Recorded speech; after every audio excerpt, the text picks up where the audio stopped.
It wasn't a thunderclap. It wasn't a market crash. There was no screaming headline or sudden tanking of futures. But make no mistake, the collapse of U.S. corn exports is one of the most catastrophic, underreported agricultural crises in modern American history. Once the global king of corn, America has now seen 94% of its international orders dry up, rerouted to countries that aren't just cheaper, but more reliable, more transparent, and more trusted. This is not about quality. This is about trust. And in 2025, that trust in American agriculture is dead in the dirt. The product of the United States label now carries risk. Once a badge of honor, the phrase product of the United States has now become a red flag on global shipping documents. Why? Because foreign buyers have been burned one too many times. Canceled contracts, delayed shipments, trade disputes sparked by Washington's political theater, regulatory backtracking, export holdups during election years, and tariffs slapped on and off like campaign stickers. When a country signs a contract for 10 million metric tons of corn, they don't just want corn. They want predictability. They want logistics that work, pricing that holds, and a government that doesn't treat trade agreements like mood swings. The United States can no longer offer that. And global buyers, from Mexico to Japan to Indonesia, have quietly walked away. If you're still watching, you know the truth matters, so join us, subscribe, and keep it alive. Mountains of corn, miles of debt. In Iowa, Illinois, Nebraska, the beating heart of the American Corn Belt, grain elevators are full, and so are the silos. Trucks idle with no buyers to deliver to. Rail cars meant for export are rerouted. Corn futures contracts once snapped up by international firms now sit unclaimed. And farmers are holding product they were never supposed to store this long. The ripple effects are brutal. Farm loans going unpaid as commodity prices collapse. Rural banks tightening credit as risk in agricultural portfolios skyrockets. Co-ops refusing new deliveries from smaller farms, forcing emergency storage in makeshift bunkers and tarp parking lots. Mental health crises rising in rural counties where farmers watch years of work go to waste. This isn't just economic. It's psychological warfare on the backbone of America's food economy. Brazil and Canada filled the vacuum. While American exporters were busy navigating political chaos and outdated logistics, Brazil was laying track, literally and figuratively. Their corn export boom didn't come from better corn. It came from better logistics, predictable governance, and a willingness to modernize. State-run infrastructure investment, digitized export channels, subsidized fertilizer, and rock-solid trade partnerships with the very countries the U.S. alienated. This is how Brazil replaced America as the go-to corn supplier. And then there's Canada. You wouldn't have seen it coming 20 years ago, but Canada has spent the last decade building something the U.S. abandoned. Blockchain-backed tracking of every kernel from field to port. Stable export quotas locked into multi-year agreements. Energy-efficient rail lines running clean through to Vancouver, Halifax, and Prince Rupert. Transparent inspections. Reliable customs clearance. Zero tariff drama. In a volatile world, Canada sells calm. And that is something America no longer can. Export chaos. Contracts canceled, markets lost. In early 2025, two things happened nearly simultaneously. The U.S. walked back on a grain export assurance deal with Mexico due to national interest concerns. Brazil stepped in with an emergency offer and shipped corn within 2 weeks. Mexico, historically the second largest buyer of U.S. corn, has now committed to shifting 85% of its future contracts to Brazil and Canada. Japan followed, then Indonesia. Even longtime trade partners in Europe are pulling back, citing inconsistencies in U.S. delivery timelines and uncertainty about future tariffs.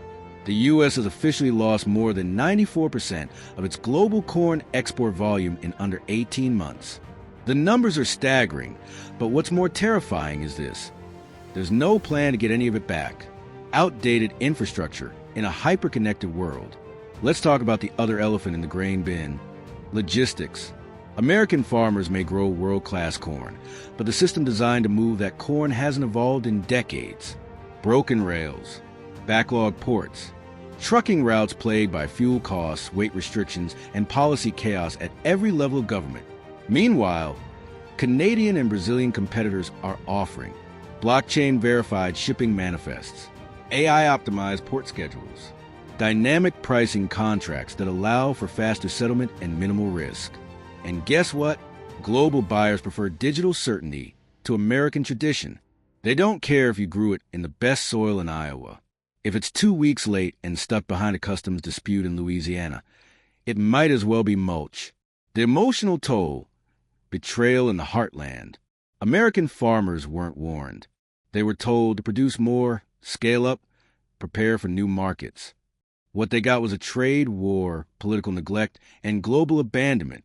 Families that worked the land for 5 generations are now taking out emergency loans to pay storage fees on corn they were told will be gone months ago. Young farmers who invested in precision AG tech to compete globally are now being offered pennies per bushel by domestic ethanol plants just to avoid a complete loss. And worst of all, they're not even angry anymore. They're exhausted because they know Washington won't fix this. Because they've seen the same cycle, promise, crash, abandonment, repeated too many times. This isn't just an export crisis. It's a betrayal. The market has spoken, and the U.S. isn't invited. For decades, American corn was the centerpiece of global food security strategy. Our exports fed nations, stabilize economies, and ensure political leverage. But trade leverage only works if you're trusted. And that trust is gone. The global market has moved on. They want traceability. They want efficiency. They want long-term stability. And while U.S. politicians squabble about who to blame, the world is buying from countries that don't play games with their food supply. Canada doesn't tweet tariff threats. Brazil doesn't hold corn hostage to settle diplomatic grudges. The U.S., it turned its farmers into pawns. And now they're paying the price. Is there a way back? Yes, but only if there's a fundamental reimagining of American agricultural exports. Here's what needs to happen if we want to salvage even a fraction of this industry. Digital modernization, full integration of blockchain, port digitization, and GPS verifiable trade manifests. Yesterday, Export Reliability Acts, legislation that prevents arbitrary tariffs and guarantees trade partners fulfillment regardless of domestic politics. Farmer-first bailouts, not corporate subsidies, direct payments and debt forgiveness for small and mid-sized farms crushed by canceled exports. Strategic diplomacy, rebuild trade relationships with Mexico, Japan, and EU buyers before they lock in multi-decade contract with Canada and Brazil. Infrastructure overhaul, ports, rails, and transport systems that can actually compete in a 21st century supply chain. If we don't move on all 5 fronts immediately, it's over. Conclusion: the corn crash isn't coming. It's here. The signs were everywhere. The canceled orders, the full silos, the quiet shift in import contracts. But no one listened. As the dust settles across the Corn Belt, what echoes is silence. Not the buzz of harvesters preparing for shipment, not the hum of grain elevators pulling in new contracts. Just silence and the steady rot of a once unshakable industry left without a buyer, a strategy, or a voice in the chaos. The U.S. didn't lose its place in global corn exports because of a poor crop, pest blight, or drought. It lost it because leadership decided trade was a political weapon, and the rest of the world decided they'd rather not be a hostage. Now, in America's breadbasket, bins overflow while futures crumble. And for many farmers, the question has shifted from how do I export this to what do I even do with it? The storage crisis. Too much corn, nowhere to put it. Corn is not a shelf-stable industry. It isn't gold. You can't bury it and wait for prices to rebound. Once corn is harvested, it needs storage, dry, climate-controlled, safe from pests and mold. And this year, with a 94% collapse in exports, U.S. farmers are running out of places to put it. Private storage units are charging double as demand spikes. Commercial silos are booked for the next 12 months. Open-air tarps and temporary bunkers are being used across rural fields, increasing spoilage rates and losses. And here's the cruel twist. The longer that corn sits, the less it's worth. So even if a last-minute buyer emerged, even if the trade tides turned, A huge portion of this year's crop will never leave the silo. It'll rot, and with it, so will the livelihoods of the men and women who harvested it. Downstream disaster, ethanol plants, feed mills, and more. The crash of corn exports doesn't stop at the farm. It's tearing through the entire rural industrial ecosystem that depended on steady international demand.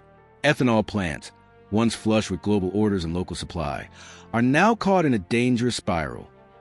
Too much corn at too low a price, but not enough demand to process it all profitably. Some are idling operations, laying off workers, or shutting down entirely. Livestock feed mills, which use corn byproduct in their rations, now face price fluctuations and supply uncertainty as farmers shift priorities or try to bargain for better domestic pricing. Local trucking fleets, once hired to haul load from field to rail terminal, are sitting idle, hemorrhaging cash and laying off drivers. This isn't just a crisis for corn.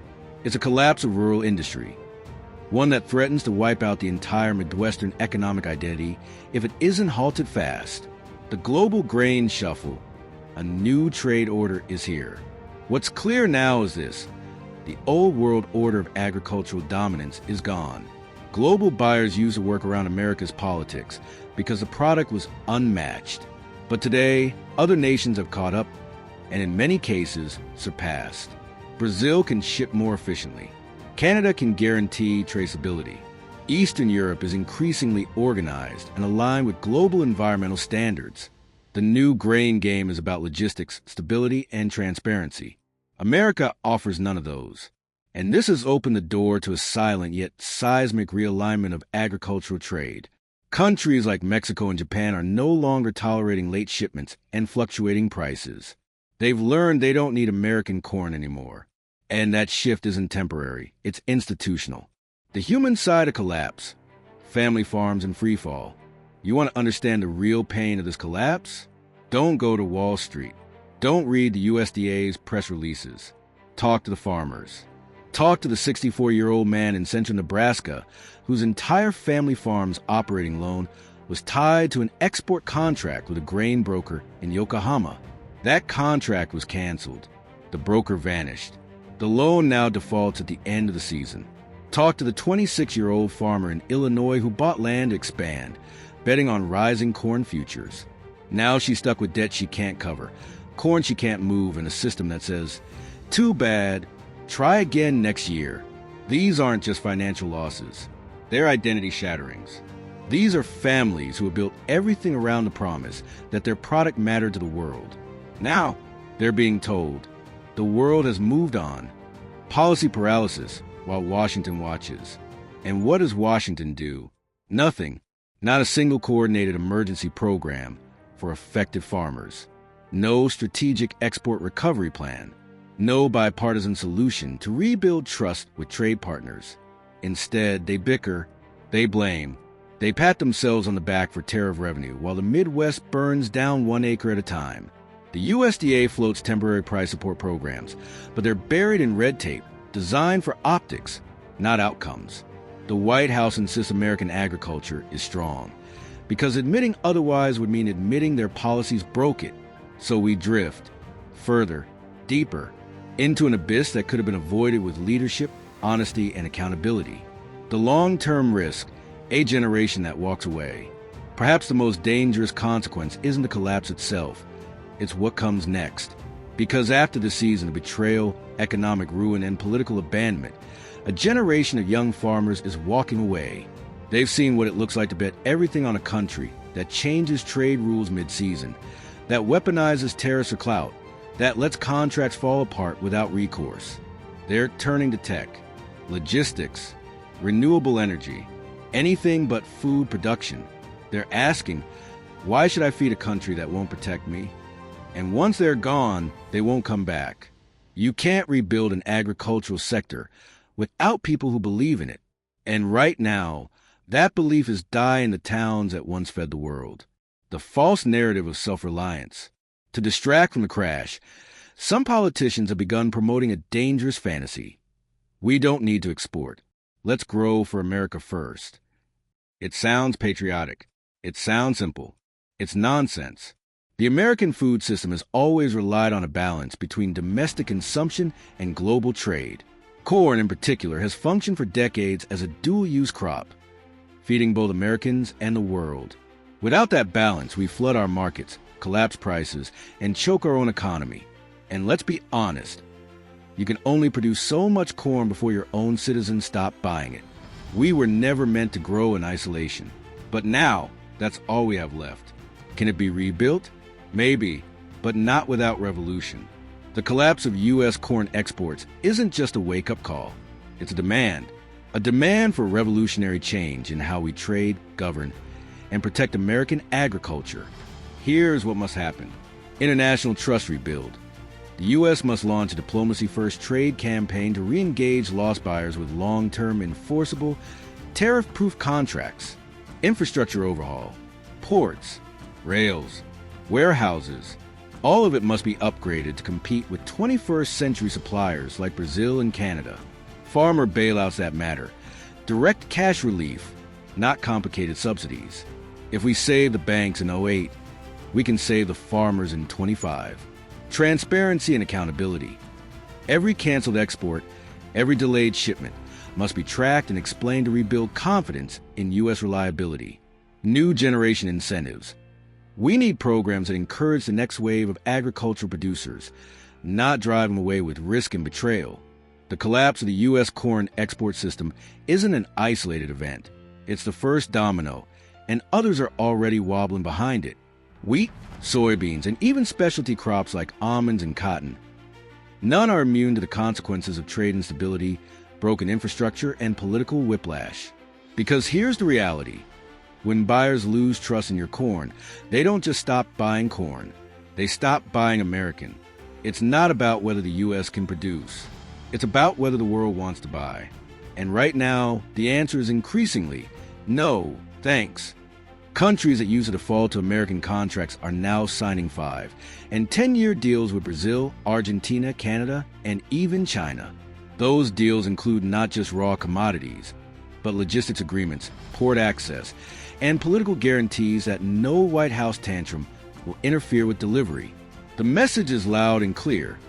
The era of American agricultural dominance is over unless the U.S. is willing to fundamentally change. Rural America abandoned.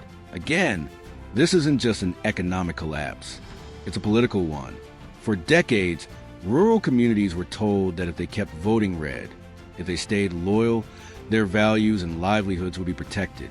They were promised strong trade deals, domestic priority, and American pride restored through America First policy. But what did they get?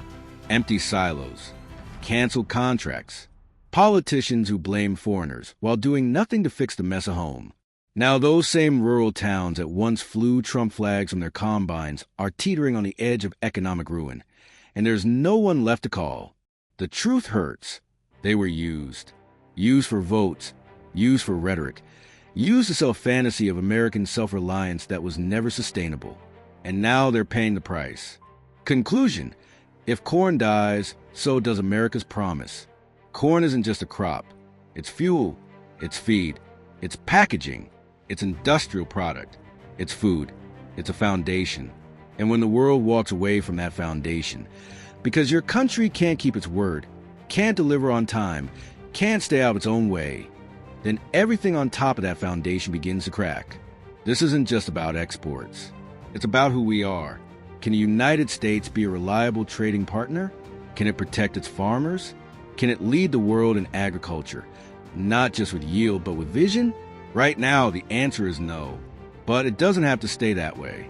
If we find the courage to admit failure, to rebuild trust, to put farmers above politics and pride, then maybe, just maybe, this collapse can become a turning point.